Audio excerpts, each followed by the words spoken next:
The creation of the post of Director of Public Prosecutions is a key manifesto commitment. We said that it was important to have an official that is responsible for the day-to-day running of criminal prosecutions and to therefore enable the Attorney General to provide advisory legal services to the government. The creation of the post of DPP is not something that the Gibraltar government is inventing. There has been a Director of Public Prosecutions in the UK for many, many years now. It is a post that is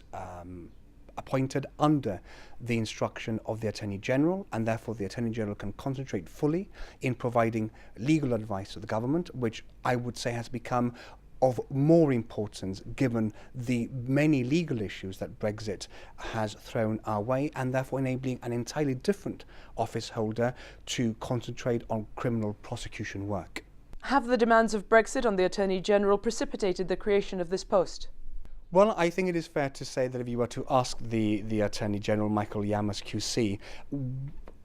what he focuses mostly on, I think he will tell you that he focuses predominantly on Brexit. You will have followed the debate, Christina, in the UK, where there has been a myriad of numerous legal issues that arise as a result of extricating the UK, and in our case Gibraltar, from the European Union, for the very simple reason that, as you know, the European Union is a club comprised of legal rules, and that therefore the framework in the EU is a framework comprised of legal rules, of treaties, regulations, directives, and therefore it is crucial to be able to get the extrication of Gibraltar out of the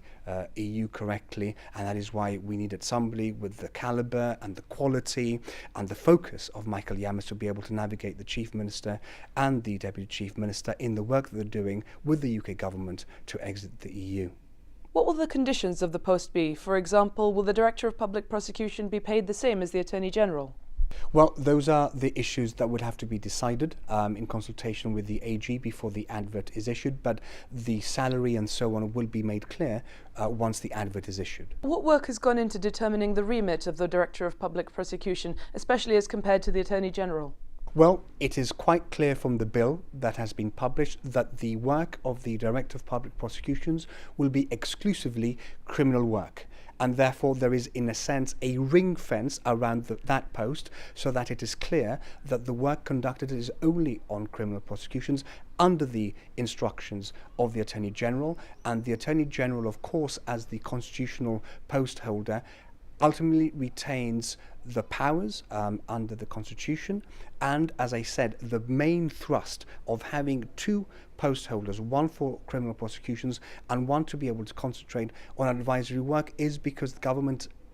very early on realised that it was important to have a chief legal officer that was always available to be able to advise the government, not just on Brexit, of course, which is in a way a recent invention,